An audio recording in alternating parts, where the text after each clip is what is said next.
अस्सलामुअलैकुम। आज का जो हमारा टॉपिक है वो है टेंशन और पुली वाले दो केसेस हैं। चैप्टर नंबर हमारा ये 4 चल रहा है जिसका नाम है मोशन एंड फोर्स। और अभी तक हमने न्यूटन के लॉज पढ़े और साथ में फोर्स पढ़ी थी। फर्स्ट लॉ, सेकंड लॉ और थर्ड लॉ तक जो है न्यूटन के हमने स्टॉप किया था पिछले लेक्चर्स में। तो आज का जो टॉपिक है वो है, सबसे पहले तो जो पुली के दो केसेस हैं वो पढ़ने से पहले, केस 1 और केस 2, वो पढ़ने से पहले टेंशन एक रिएक्शन फोर्स है, उसे पढ़ना ज़रूरी है। तो टेंशन से शुरू करते हैं। टेंशन की डेफिनेशन कुछ इस तरह से है कि tension is a reaction force exerted in a string when a body is being hanged through a fixed support। Newton का जो थर्ड लॉ पीछे हमने पढ़ा उसमें काफ़ी सारी एग्जांपल्स को हमने डिस्कस किया था। उनमें से एक एग्जांपल जो है वो ये टेंशन की फोर्स है, जो कि न्यूटन के थर्ड लॉ को जो है वो प्रूफ करती है।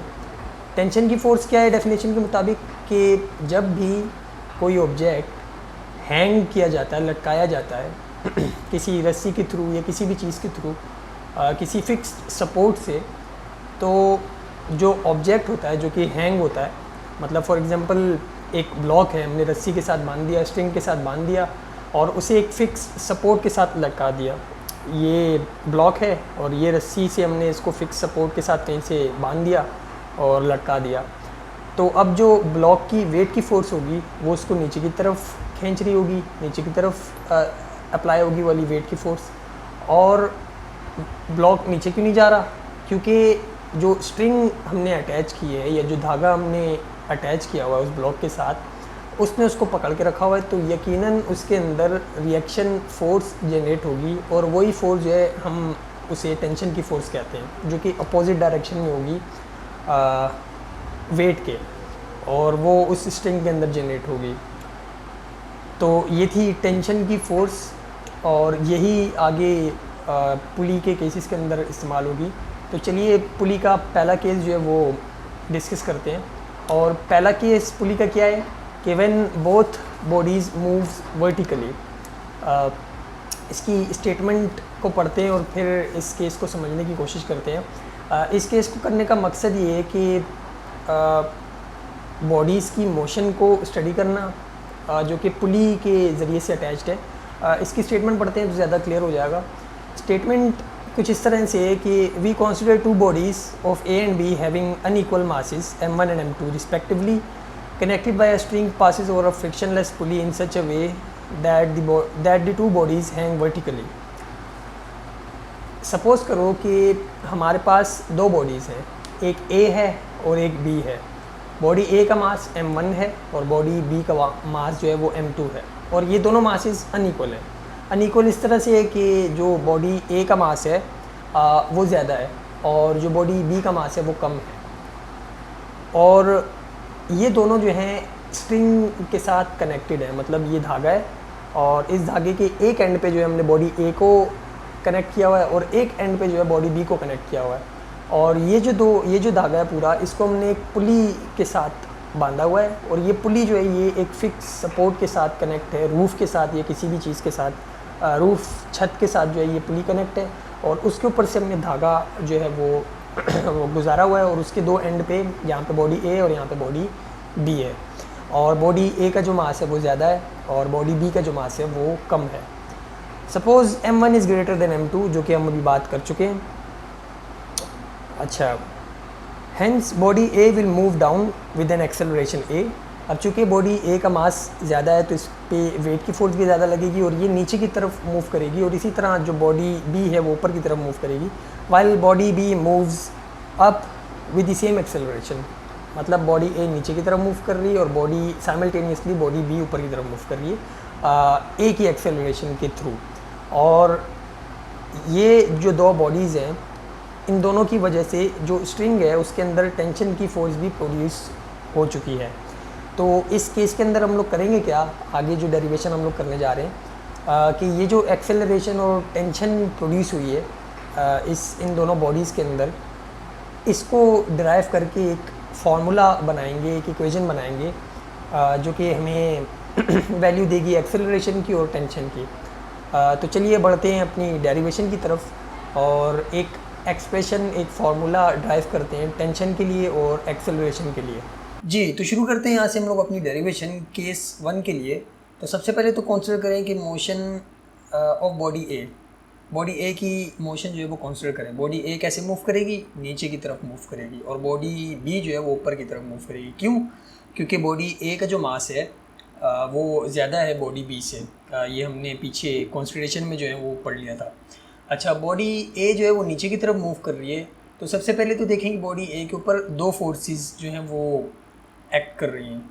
सबसे पहली फोर्स जो है वो उसकी वेट की फोर्स है, जो कि उसको नीचे की तरफ लेके जा रही है, नीचे की डाउनवर्ड डायरेक्शन में लग रही है। और एक जो है वो टेंशन की फोर्स है, जो कि अपवर्ड डायरेक्शन में स्ट्रिंग के ज़रिए से जो है प्रोड्यूस हुई है, स्ट्रिंग के अंदर जो है प्रोड्यूस हुई है, वो अपवर्ड डायरेक्शन में। ये दो फोर्सेज जो हैं बॉडी ए के ऊपर लग रही हैं। अब अगर बॉडी ए जो है वो नीचे की तरफ जा रही है, तो इसका मतलब ये हुआ कि इसकी जो वेट की फोर्स है वो ज़्यादा है। दो फोर्सेज हैं, एक ऊपर की तरफ खींच रही है और एक नीचे की तरफ खींच रही है। अगर बॉडी नीचे की तरफ जा रही है तो इसका मतलब ये हुआ कि जो बॉडी ए पे वेट की फोर्स जो है वो ज़्यादा है टेंशन की फोर्स से। तो यही हमने सबसे पहले लिखा हुआ है कि W1 यानी कि बॉडी ए का जो वेट है वो ग्रेटर है टेंशन की फोर्स से। अब अगर वेट की फोर्स ज़्यादा है और टेंशन की कम है, तो अगर वेट की फ़ोर्स में से हम लोग टेंशन की फ़ोर्स को माइनस करेंगे तो हमारे पास नेट फोर्स आएगी। नेट फोर्स क्या होती है कि फॉर एग्जांपल अपोजिट डायरेक्शन में दो फोर्सेस लग रही हो किसी बॉडी पे, और बॉडी किसी एक की तरफ मूव कर रही हो, तो कितनी ऐसी फोर्स है जो उस बॉडी को मूव करवा रही है अपनी डायरेक्शन में, वो नेट फोर्स कहलाती है। जैसे फॉर एग्जांपल एक बंदा है, दो बंदे हैं, और एक तरफ जो है 10 न्यूटन का बंदा खड़ा हुआ है, ये 10 न्यूटन की फ़ोर्स लगा रहा है एक बंदा, और दूसरी तरफ से जो है वो 3 न्यूटन की फ़ोर्स लगा रहा है एक बंदा। तो बॉडी किसकी तरफ जाएगी? ज़ाहिर सी बात है 10 न्यूटन वाले बंदे की तरफ। तो 10 न्यूटन वाले बंदे की तरफ कितनी फ़ोर्स से जाएगी? कितनी ऐसी फ़ोर्स होगी जो उसको खींच रही होगी 10 न्यूटन वाली फ़ोर्स की डायरेक्शन में?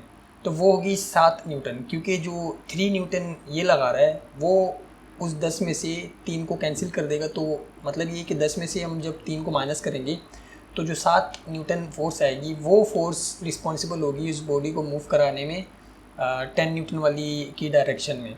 तो ये नेट फोर्स होती है। तो ये कैसे निकलती है? जो ज़्यादा फोर्स होती है उसको माइनस करो कम फोर्स से, तो हमारे पास नेट फोर्स आती है। तो यहाँ पे जो पहला हमारा स्टेप है W1 minus T is equals to net force, ये एक इक्वेशन बन गई। अब अगले स्टेप में वेट का जो फॉर्मूला है जो कि m इंटू जी, वो हमने पुट किया इसके अंदर। तो इक्वेशन बन गई m1 इंटू जी माइनस का T is equals to net force. अगले स्टेप में जो नेट फोर्स है हमारे पास, फोर्स का हमने फार्मूला पढ़ा था, फोर्स का फार्मूला ड्राइव भी किया था जो कि था ma के इक्वल। तो जो फाइनल हमारे पास इक्वेशन बन गई, जिसे हमने इक्वेशन नंबर 1 का नाम दिया है, वो क्या बन गई? m1g minus T is equals to m1 dot A, या m1 मल्टीप्लाई बाई ए। अब m1 क्यों लगा हुआ है? क्योंकि ये हम लोग बॉडी ए के लिए काम कर रहे हैं। अब बॉडी बी की मोशन को कंसिडर करो, और बॉडी बी की मोशन किस तरह से है कि ये अपवर्ड डायरेक्शन में मूव कर रही है। तो इसका मतलब ये हुआ कि यहाँ पे जो है इस पे भी दो जो हैं वो फोर्सेस लग रही हैं, एक इसकी वेट की फ़ोर्स और एक जो है वो टेंशन की फ़ोर्स, जो कि अपवर्ड डायरेक्शन में लग रही है। अब ये ऊपर की तरफ मूव कर रही है, तो इसका मतलब ये हुआ कि जो टेंशन की फ़ोर्स है वो ज़्यादा है और इसकी वेट की जो फ़ोर्स है वो कम है। तो यहाँ पे भी नेट फोर्स किस तरह से निकालेंगे? अब यहाँ पे जो ज़्यादा फोर्स है वो टेंशन की फ़ोर्स है और जो कम फोर्स है वो वेट की फ़ोर्स है।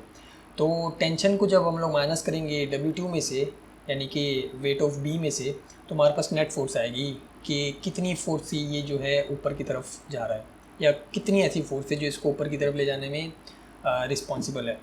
तो जो हमारे पास इक्वेशन बनी वो ये बनी कि T माइनस का W2 is equal to net force. अब नेक्स्ट स्टेप में W2 यानी कि वेट का फार्मूला या वेट का जो फार्मूला होता है वो डाला हमने इसके अंदर। तो इक्वेशन बन गई T माइनस का M2 into G is equals to net force, क्योंकि वेट का जो फार्मूला था वो mg के इक्वल होता है। इसी तरह नेट फोर्स यानी कि फोर्स का जो फार्मूला होता है वो ma के इक्वल होता है। तो नेट फोर्स की जगह हमने M2 इंटू ए लगा दिया, और M2 क्यों आया, क्योंकि ये बॉडी बी की बात हो रही है।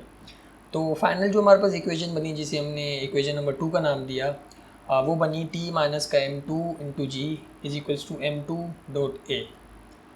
अब बारी आती है हमारी, हम ये दो इक्वेशंस बन गई, तो अब हम अपने असल मकसद की तरफ जाते हैं, जो कि है एक्सेलरेशन को फाइंड करना, जो कि इस स्ट्रिंग के अंदर या इस मोशन के अंदर प्रोड्यूस हुई है, और साथ ही टेंशन को फाइंड करना। तो सबसे पहले एक्सेलरेशन को फाइंड करते हैं, और एक्सेलरेशन को फाइंड करने के लिए हम ये जो दो हमने इक्वेशंस बनाई हैं इनको ऐड करवा देंगे आपस में। तो ऐड करवाने से क्या होगा कि टी जो है वो आपस में कट जाएगा, क्योंकि एक जगह पे जो टी है वो प्लस में है और एक जगह पे जो टी है वो माइनस में है। तो प्लस और माइनस दोनों आपस में कैंसिल आउट हो जाएंगे, और लेफ़्ट हैंड साइड वाली जितनी चीज़ें उनको हम लोग ऐड करके लेफ़्ट हैंड साइड पे लिखेंगे, और जो राइट हैंड साइड वाली चीज़ें उनको ऐड करके राइट हैंड साइड पे लिखेंगे। तो लेफ़्ट हैंड साइड पे जो नीचे जो चीज़ें बच जाएंगी वो बचेगी M1 डॉट जी, और निचली वाली इक्वेशन में से माइनस का M2 इंटू जी, ये ऐड करके लेफ़्ट हैंड साइड पे लिख दिया, इज इक्वल टू के इस तरफ राइट हैंड साइड पे क्या बचा, M1 डॉट ए प्लस M2 डॉट ए। तो ये कुछ इक्वेशन की शक्ल बन गई। अब लेफ़्ट हैंड साइड में हम लोग देखें कि दो टर्म्स हैं हमारे पास, और दोनों टर्म में जी कॉमन आ रहा है, और राइट हैंड साइड पे दो टर्म्स हैं और दो टर्म्स में ए कॉमन आ रहा है। तो लेफ़्ट हैंड साइड से हम लोग ए को कॉमन ले लेंगे, और लेफ़्ट हैंड साइड से हम लोग जी को कॉमन ले लेंगे, और राइट हैंड साइड से हम लोग ए को कॉमन ले लेंगे। अब राइट हैंड साइड पे ए जो है वो इस पूरे ब्रैकेट के साथ M1 प्लस M2 के साथ मल्टीप्लाई हो रहा है। तो पूरा ब्रैकेट M1 प्लस M2 जब हम लेफ़्ट हैंड साइड पे लेके जाएंगे तो ये पूरी लेफ़्ट हैंड साइड के साथ डिवाइड हो जाएगा। ये मैथमेटिक्स के रूल्स हैं। तो जो हमारे पास फार्मूला एक बन जाएगा एक्सेलरेशन का, जो फाइनल फार्मूला है एक्सेलरेशन फाइंड करने का, वो बनेगा acceleration is equals to M1 minus का M2 अपॉन M1 प्लस का M2 और इनटू मल्टीप्लाई बाय जी। तो ये फार्मूला है, ये एक्सप्रेशन है एक्सेलरेशन फाइंड करने की। एक्सेलरेशन अगर फाइंड करनी हो कि पुली वाले केस में, या जो वो बॉडीज़ मूव कर रही थी कितनी एक्सेलरेशन के साथ मूव कर रही थी, तो उसका फार्मूला ये आ गया। इसी तरह अगर टेंशन निकालनी हो तो टेंशन के लिए हम लोग क्या करेंगे कि वही जो दो इक्वेशंस हमने बनाई थी उनको आपस में एडिशन के बजाय डिवाइड कर देंगे। डिवाइड करने से क्या होगा कि जो राइट हैंड साइड पे एक्सेलरेशन है वो दोनों ऊपर नीचे आपस में कैंसिल हो जाएंगी, और उसके बाद एक्सेलरेशन के कैंसिल होने के बाद जो चीज़ बचेगी हमारे पास वो बचेगी M1 डॉट जी माइनस का T is equals to M1, और नीचे T माइनस का M2 into G is equals to M2। अब यहाँ पे हम लोग क्रॉस मल्टीप्लाई करवाएंगे, तो क्रॉस मल्टीप्लाई से क्या होगा कि ये जो M2 राइट हैंड साइड पे ये मल्टीप्लाई हो जाएगा जाके लेफ़्ट हैंड साइड की न्यूमरेटर के साथ, और जो नीचे लेफ़्ट हैंड साइड का डिनोमिनेटर है जो कि T माइनस का M2 इंटू जी है, ये जाके मल्टीप्लाई हो जाएगा राइट हैंड साइड के न्यूमरेटर के साथ जो कि M1 है। तो जो इक्वेशन बन जाएगी वो हमारे पास ये बन जाएगी कि M1 इंटू जी माइनस का T मल्टीप्लाई हो रहा है M2 के साथ, और राइट हैंड साइड पे जो है T माइनस का M2 जी जो है मल्टीप्लाई हो रहा है M1 के साथ। अब M2 को लेफ़्ट हैंड साइड पे जो हम लोग मल्टीप्लाई करवा देंगे, तो मल्टीप्लाई करवाने के बाद क्या बनेगा, दो टर्म्स हैं ब्रैकेट के अंदर, जब M2 मल्टीप्लाई होगा अंदर तो दोनों टर्म के साथ बारी बारी मल्टीप्लाई होगा। फर्स्ट टर्म के साथ मल्टीप्लाई होगा तो आंसर आएगा M1 into M2 into G, और जब T के साथ मल्टीप्लाई होगा M2 तो माइनस का M2 इंटू T बन जाएगा। और राइट हैंड साइड पे जब M1 अंदर मल्टीप्लाई होगा तो पहले T के साथ मल्टीप्लाई होगा और फिर दूसरी टर्म के साथ मल्टीप्लाई होगा। तो जो हमारे पास फार्मूला या जो नीचे चीज़ बनेगी वो ये बनेगी कि M1 इंटू टी माइनस का M1 इंटू M2 इंटू जी। अब नेक्स्ट स्टेप के अंदर हमने क्या किया कि जी वाली जितनी टर्म्स थी उनको एक तरफ कर लिया, और टी वाली जितनी टर्म थी उनको एक तरफ कर लिया। मतलब ये कि लेफ़्ट हैंड साइड से हमने M2T को राइट हैंड साइड पे शिफ्ट कर दिया, और राइट हैंड साइड से M1 इंटू M2 इंटू जी को जो है वो लेफ़्ट हैंड साइड पे शिफ्ट कर दिया। तो अब जी वाली जो है एक साथ हो गई चीज़ें।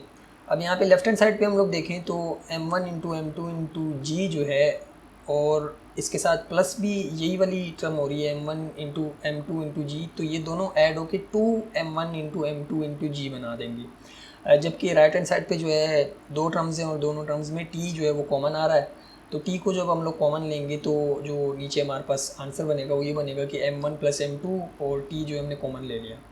अब राइट हैंड साइड पे जो है टी के साथ पूरा ब्रैकेट मल्टीप्लाई हो रहा है M1 प्लस M2 वाला, तो ये जब लेफ़्ट हैंड साइड पे जाके डिवाइड होगा 2m1 इंटू M2 इंटू जी वाली टर्म से, तो फाइनल जो हमारे पास फार्मूला बनेगा वो ये बनेगा कि T is equals to 2m1 into M2 divided by M1 plus M2 और मल्टीप्लाई और n के साथ G। तो ये फाइनल फार्मूला जो है टेंशन के लिए हमारे पास बन गया जी। तो ये था हमारा केस नंबर 1 और अब बढ़ते हम लोग अपने केस नंबर 2 की तरफ, जिसकी स्टेटमेंट कुछ इस तरह से है कि we consider two bodies A and B similarly unequal masses की हमारे पास दो बॉडीज़ हैं ए और B of unequal masses M1 and M2 respectively connected by a string passes over frictionless pulley as shown in the figure. जैसे कि आपको diagram के अंदर नज़र आ रहा होगा कि एक जो है हमारे पास बॉडी ए है और एक जो है वो बॉडी बी है। बॉडी इन दोनों का जो मास है वो अनइक्वल है। Suppose M1 is greater than M2। Suppose करो कि जो M1 है, यानी कि वही जैसे पिछले वाले केस में था कि A का जो मास है वो ज़्यादा है बनिस्बत बॉडी B के, hence body A will move down with acceleration A। तो क्या होगा कि जो बॉडी A है वो नीचे की तरफ मूव करेगी और जो बॉडी B है वो हॉरिजॉन्टल सरफेस के ऊपर यूँ मूव करेगी। और पुली जो है ये एंड पे हमने यहाँ पे लगाई हुई है, यहाँ पे पुली है और इस सरफेस के ऊपर एक बॉडी बी पड़ी हुई है और यहाँ पे जो है बॉडी ए है जिसका मास ज़्यादा है। तो जैसे ही हम उसको छोड़ेंगे तो वो नीचे की तरफ मूव करेगी और बॉडी बी जो है वो हॉरिजॉन्टल सरफेस के ऊपर मूव करेगी with an acceleration A, while body B will move on a smooth horizontal surface towards the pulley. Pulley की तरफ जो है बॉडी बी मूव करेगी with the same acceleration. Let T be the tension in the string. Let करो कि T जो है वो टेंशन है वो उस स्ट्रिंग के अंदर प्रोड्यूस हुई है जिसके ज़रिए से हमने दोनों को बांधा हुआ है। तो ये जो टेंशन और एक्सेलरेशन प्रोड्यूस हुई है इसको हमें कैलकुलेट करना है या हमें ड्राइव करना है। तो इस डेरिवेशन के बाद जिस तरह पिछली केस के लिए हमने डेरिवेशन की थी, सेम उसी तरह इसके लिए भी डेरिवेशन है। तो चलिए बढ़ते हैं इसकी डेरिवेशन की तरफ और डेरिवेशन के बाद हमारे पास इसके लिए भी एक्सेलरेशन का फार्मूला और साथ साथ टेंशन का फार्मूला जो है वो आखिर में निकल के आएगा। तो इसकी डेरिवेशन शुरू करते हैं। इसकी डेरिवेशन भी बिल्कुल सेम पिछले वाले केस की तरह ही है।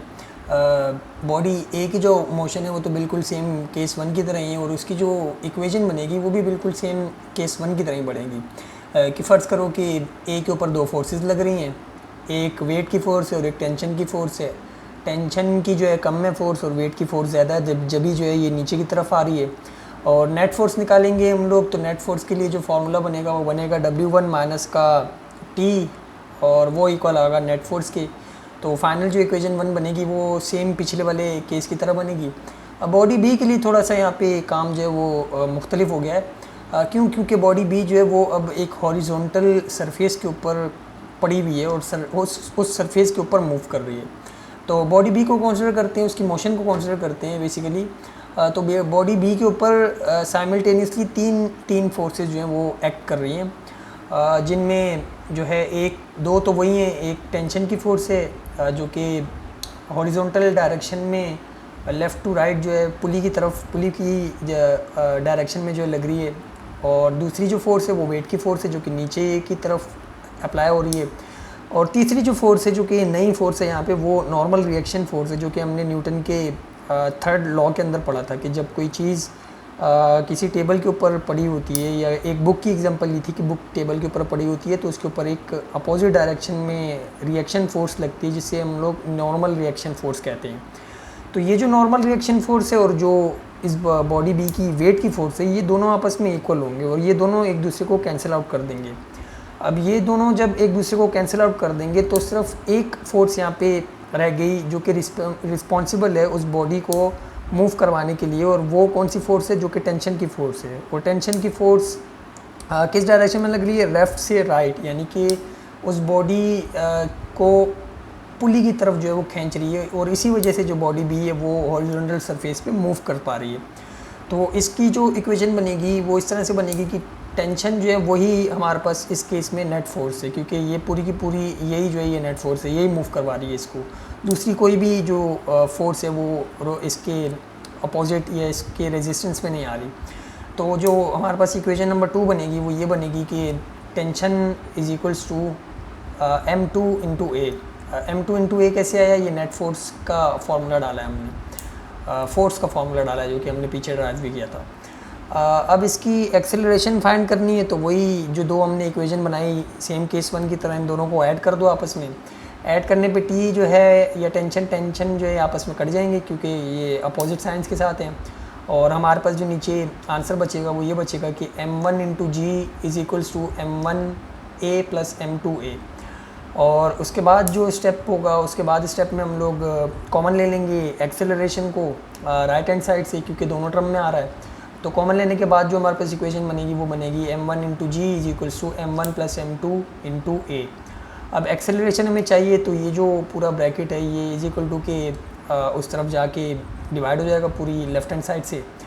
तो फाइनल जो हमारे पास एक्सेलरेशन का फार्मूला बनेगा वो ये बनेगा कि acceleration is equals to M1 into G और अपॉन में M1 प्लस M2। तो ये एक्सेलरेशन का फार्मूला है। सेम इसी तरह टेंशन का फार्मूला जो है वो भी हम लोग केस 1 की तरह ही ड्राइव करेंगे, जो कि दोनों इक्वेशंस को आपस में डिवाइड करने पे आएगा। तो जब हम इन दोनों इक्वेशंस को डिवाइड कर देंगे आपस में, तो एक्सेलरेशन से कट जाएगा।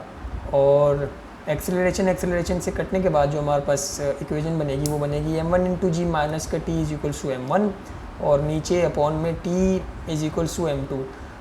वही सेम क्रॉस मल्टीप्लिकेशन के बाद जो हमारे पास इक्वेशन बनेगी, क्रॉस मल्टीप्लाई करवाएंगे यहाँ पे, तो M2 जाके लेफ्ट हैंड साइड से पूरा मल्टीप्लाई हो जाएगा और यहाँ से जो है T जो है वो जाके M1 से मल्टीप्लाई हो जाएगा। तो इक्वेशन बनेगी M1G माइनस का T मल्टीप्लाई बाय M2 और is equals to M1 into T. जब M2 जो है अंदर दोनों टर्म्स के साथ मल्टीप्लाई होगा तो आंसर आएगा M1 into M2 into G minus का M2 into T is equals to M1 dot T. और इसके बाद जो है हम टी वाली वैल्यूज़ को एक तरफ कर लेंगे, यानी कि माइनस का M2T जो था वो इज इक्वल टू का साइन क्रॉस करके राइट हैंड साइड पे जाएगा और वहाँ जाके प्लस का हो जाएगा। तो इक्वेशन जो है बन जाएगी M1 into M2 into G is equals to M1 into T plus का M2 इंटू टी। अब यहाँ से T जो है कॉमन आ रहा है, दोनों टर्म के अंदर मौजूद है, तो T हम लोग कॉमन लेंगे। तो जो इक्वेशन बन जाएगी वो बनेगी M1 dot M2 into G is equals to bracket के अंदर M1 इंटू M2 और ये मल्टीप्लाई हो रहा है T के साथ। अब T हमें चाहिए, T को अलग करना है, तो ये जो ब्रैकेट है ये वहाँ पे इज इक्वल टू के इस तरफ जाके डिवाइड हो जाएगा। तो फाइनल जो फार्मूला बनेगा टेंशन का वो ये बनेगा कि T is equals to M1 into M2 into G और अपॉन में M1 प्लस M2। तो ये टेंशन का फार्मूला है जी। तो ये थे पुली के केस 1 और केस 2, और साथ ही हमने टेंशन को भी शुरू में पढ़ा जो कि रिएक्शन फोर्स थी। उसके बाद केस 1 के ऊपर गए और केस 1 के लिए जो एक्सेलरेशन थी उसका एक फार्मूला ड्राइव किया और टेंशन का एक फार्मूला ड्राइव किया। सेम इस तरह फिर केस 2 के अंदर हमने एक्सेलरेशन और टेंशन का फार्मूला ड्राइव किया। तो आज के लिए इतना ही, मिलते हैं अगली वीडियो में, तब तक के लिए अल्लाह हाफ़िज़।